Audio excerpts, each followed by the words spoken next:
Olá, que bom ter a companhia de vocês para mais uma exploração aprofundada aqui no nosso espaço. Olá, pronto para mais uma conversa. Hoje a gente vai, assim, mergulhar de cabeça na lição 39 de Um Curso em Milagres. Aquela frase forte, né?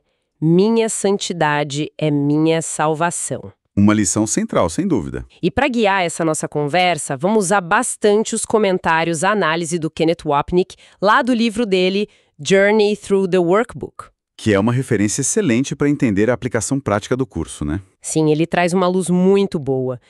Temos aqui um material bem focado nessa lição, da visão do Wapnick, sobre o que ela realmente significa e principalmente como aplicar no dia a dia. Isso. A prática parece tão complicado, tão difícil de aceitar. É uma pergunta excelente para começar. Vamos investigar como essa lição 39 pode ser uma chave, sabe, para transformar nossa visão sobre culpa, sobre o que é santidade e como isso leva para a paz interior, que é a salvação que o curso propõe.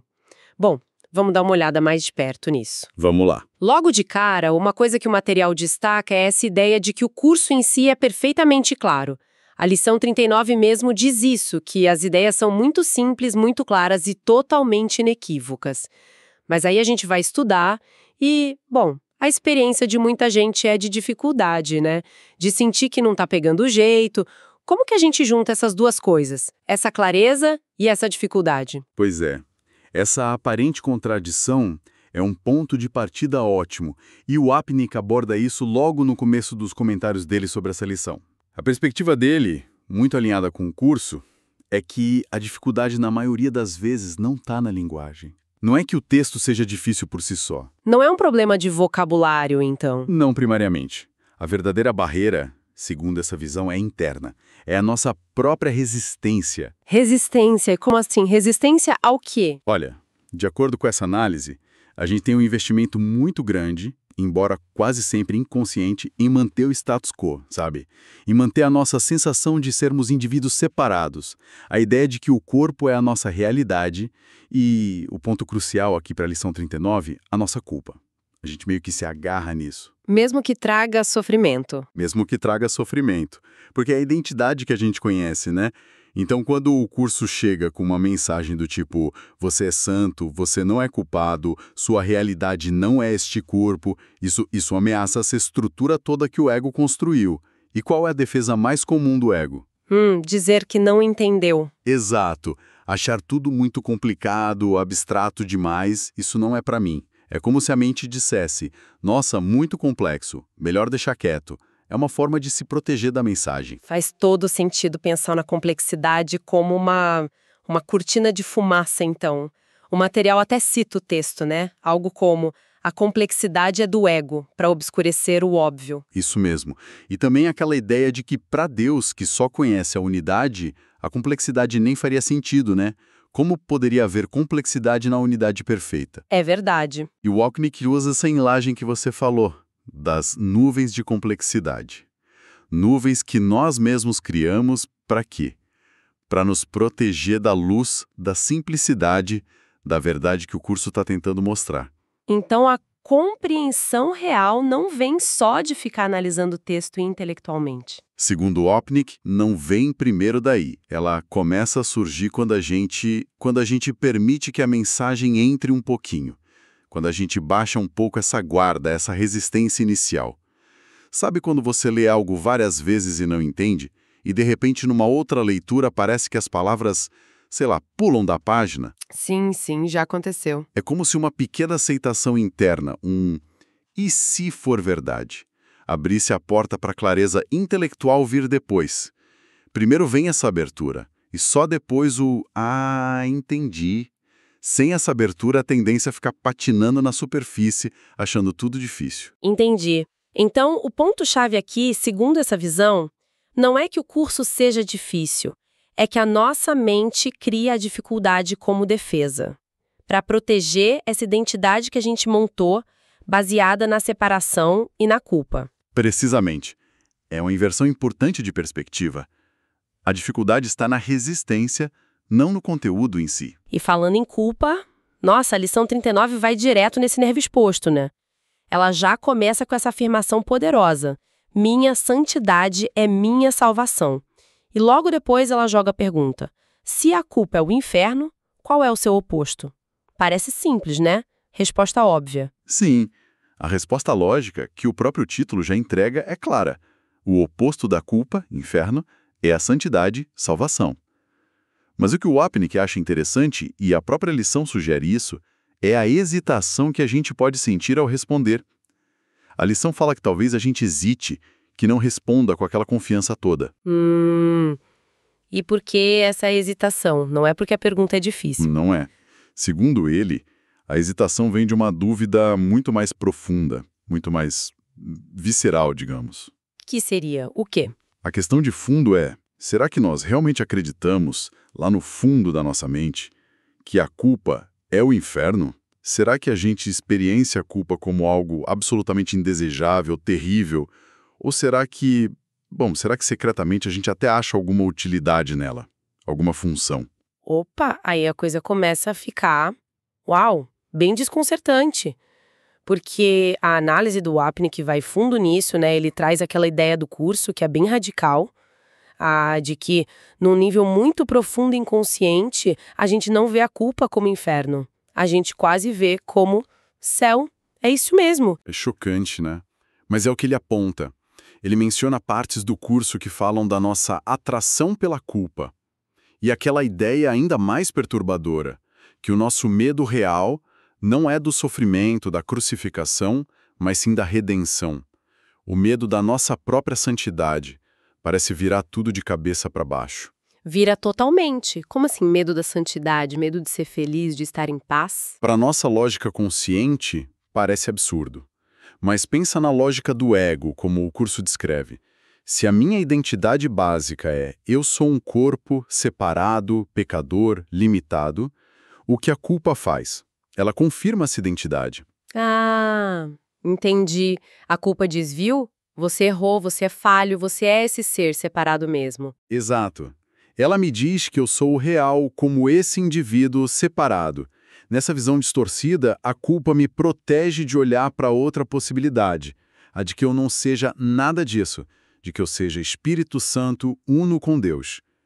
Olhar para essa possibilidade, para a culpa real, que seria a ideia da separação em si, seria tão ameaçador para o ego que ele prefere nos manter focados na culpa do dia a dia, na culpa do mundo.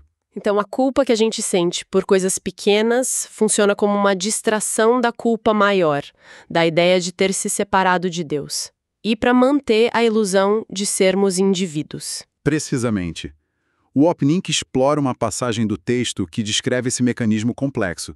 Basicamente diz que construímos o mundo e o corpo como uma espécie de fortaleza, um círculo de medo, para esconder essa culpa fundamental que a gente teme lá na mente.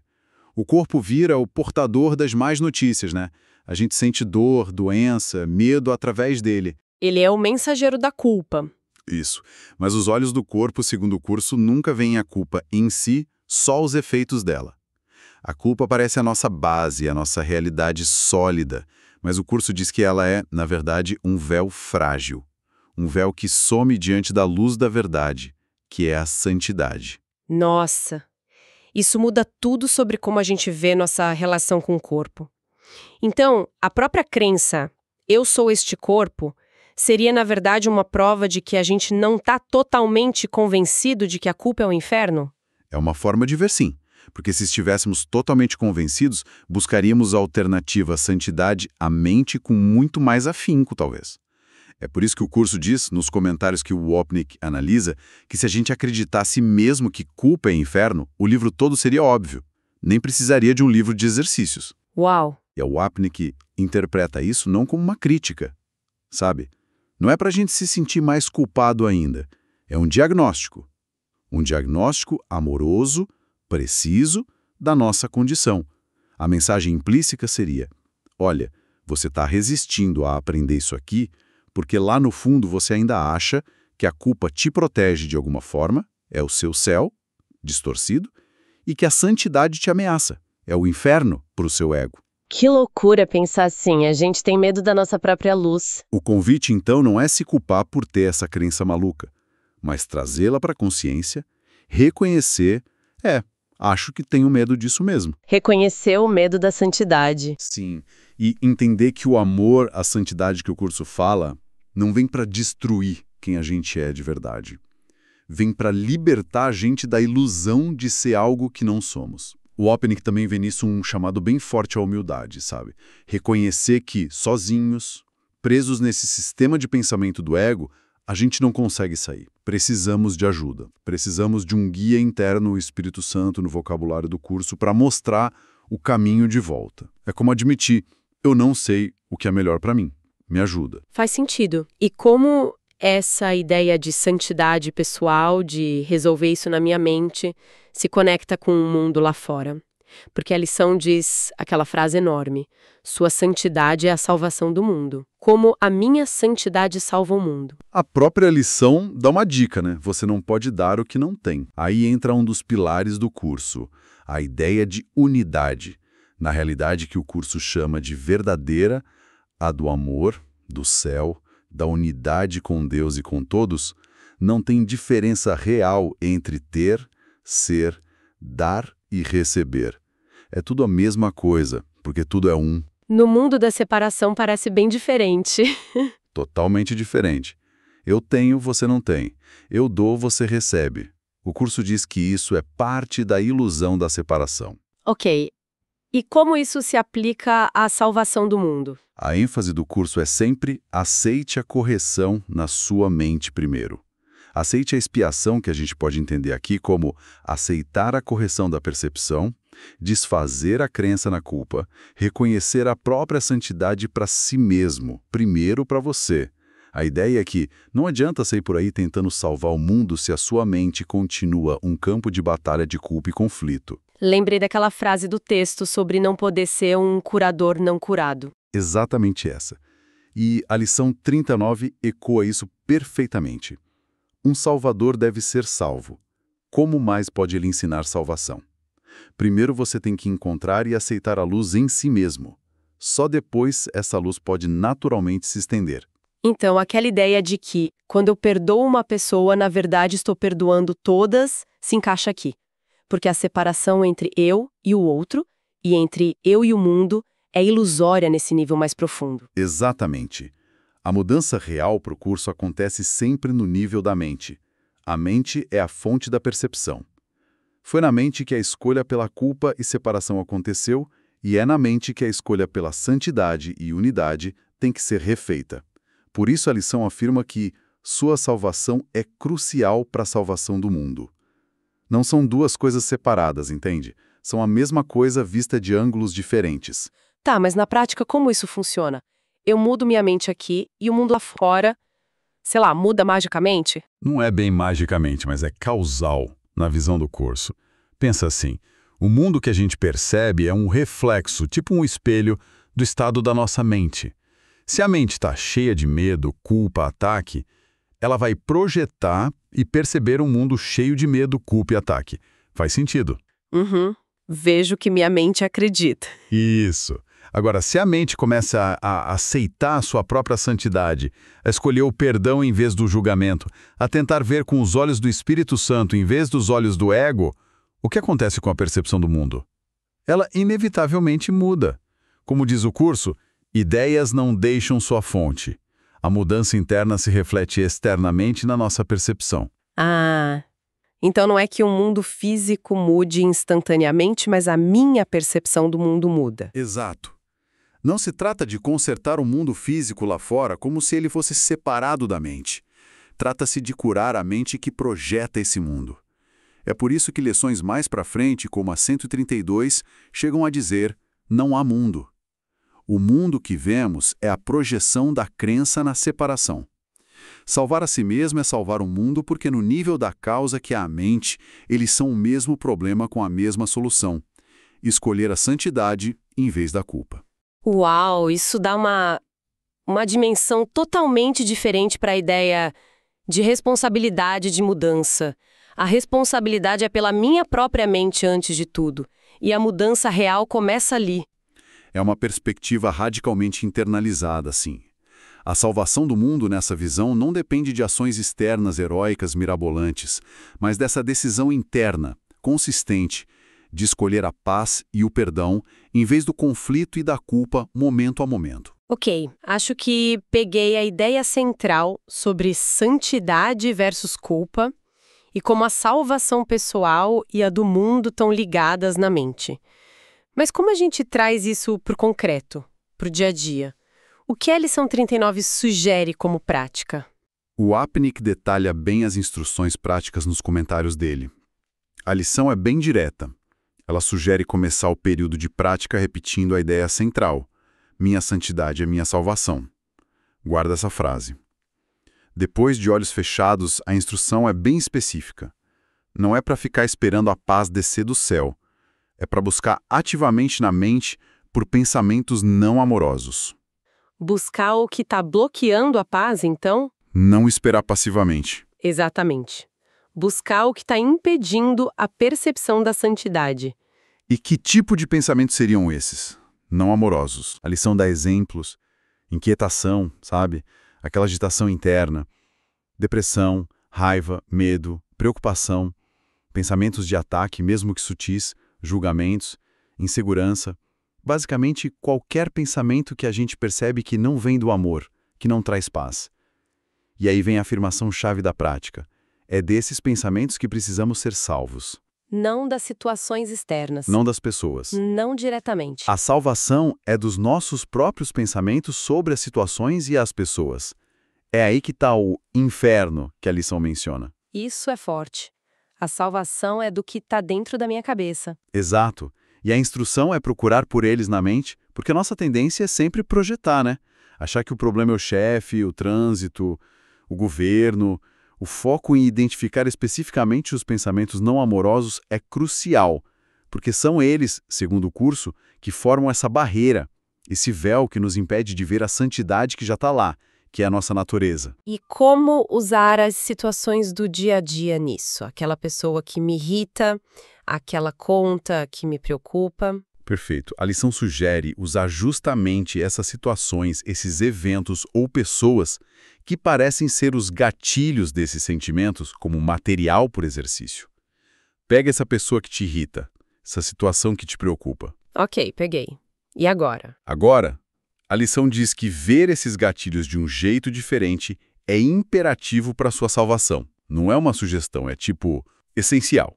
E como ver diferente? Abençoando-os. Mas não é um abençoar mágico. É aplicar a ideia da lição a eles. Mudar a sua percepção sobre eles e principalmente sobre os seus pensamentos a respeito deles. É essa mudança de percepção, de pensamento, que nos salva e nos dá o que o curso chama de visão. E como é a aplicação prática dessa ideia nesses pensamentos específicos que eu encontrei? A lição sugere um formato bem direto, quase uma fórmula. Você busca na mente sem ficar escolhendo muito, sabe? Deixa vir. Cada pensamento que surge e que parece estar ali entre você e a sua salvação, a paz, a santidade. E para cada um deles, você aplica a ideia personalizando. Meus pensamentos não amorosos sobre essa pessoa, essa situação, esse medo estão me mantendo no inferno. Minha santidade é minha salvação. É um reconhecimento bem direto. O inferno está aqui, nos meus pensamentos. E a saída é a minha santidade. Exatamente. Liga direto com aquela citação famosa do texto que o Apnik também lembra. Sua tarefa não é buscar o amor, mas sim buscar encontrar todas as barreiras dentro de si que construiu contra ele.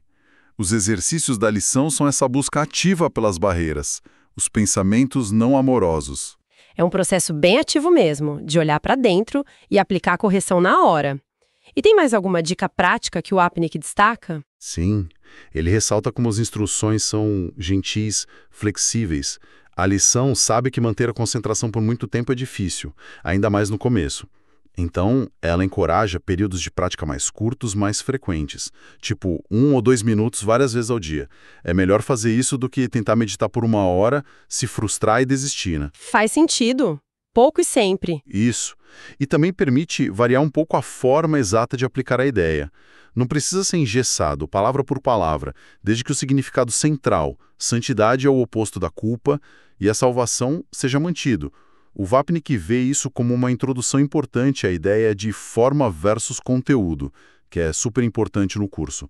A forma externa pode mudar, o que importa é o conteúdo interno, a escolha pelo perdão, pela santidade. E para aqueles momentos fora da prática formal? Durante o dia, quando a gente é pego de surpresa por um pensamento de raiva, medo, julgamento... Assim, para essas tentações, como a lição chama, tem a forma curta e rápida, muito útil. Minha santidade é minha salvação disto. Disto, tipo com essa situação, desse sentimento. Exatamente. Sentiu aquela fisgada de raiva, de culpa, de medo? Aplica na hora. Minha santidade é minha salvação disto. É uma ferramenta de resposta imediata, para não deixar o pensamento criar raiz, sabe? É aplicar correção ali na hora H, reconhecendo que a sua santidade te liberta daquilo que está te incomodando naquele momento. Muito prático. É como um treinamento mental constante mesmo. É exatamente isso que é. Um treinamento para mudar o mestre interno, como diz o curso. Parar de seguir o roteiro do ego, culpa, medo, ataque, e começar a seguir o roteiro do Espírito Santo, perdão, paz, santidade. A cada pequena escolha dessas durante o dia. Então, se a gente fosse tentar amarrar tudo isso que a gente conversou hoje, olhando essa análise da lição 39, qual seria a essência, o principal recado? Olha, acho que o ponto central, vendo pelos comentários do Wapnick, é que essa jornada do curso, que a lição 39 exemplifica tão bem, é menos sobre entender uma filosofia super complexa, intelectualmente, e muito mais sobre um processo interno. Um processo de autoconhecimento, de reconhecer e desmontar nossas próprias defesas, é encarar de frente a nossa resistência à simplicidade da verdade que ele apresenta. E a maior dessas defesas, pelo que a gente viu, parece ser essa nossa ligação meio secreta, inconsciente com a culpa. A gente usa a culpa para manter essa identidade separada, mesmo que ela traga sofrimento, o tal inferno da lição. Exato. E a chave que a lição 39 oferece é a santidade.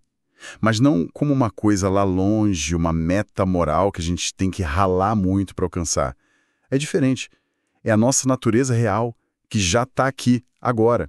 Só está coberta por essa poeira da culpa. E redescobrir essa santidade em mim não é um ato egoísta, então? De jeito nenhum. Pelo contrário, na visão do curso, é inseparável da salvação do mundo que a gente percebe. Porque, como a gente falou, ao curar a mente que projeta, a projeção muda. Mudar a si mesmo é a única maneira real de mudar o mundo, a única maneira sustentável. Fascinante, realmente. E como a gente sempre faz, para fechar, fica aquela provocaçãozinha, né? Algo para a gente continuar pensando depois que desligar aqui. Sim, algo para levar dessa nossa conversa. A análise mencionou aquela ideia do curso, que é bem forte, que Deus, na sua perfeição, não conhece a não santidade. Ele só conhece o Filho como santo. Isso quer dizer que ele nem conhece esse nosso mundo de separação, de culpa, de corpos. Certo. Então, se a nossa realidade fundamental é essa santidade que Deus conhece, e se a culpa que parece tão real, tão sólida, que sustenta nosso eu separado, se ela é descrita no texto como um simples véu frágil diante da luz, a pergunta que fica martelando é: que percepção, que crença, por menor que seja, a gente ainda está segurando que faz esse véu parecer opaco? O que, agora mesmo, impede a gente de perceber a transparência desse véu e sentir, nem que seja por um segundo, essa santidade que o curso diz que já é nossa? O que ainda faz o véu parecer tão real,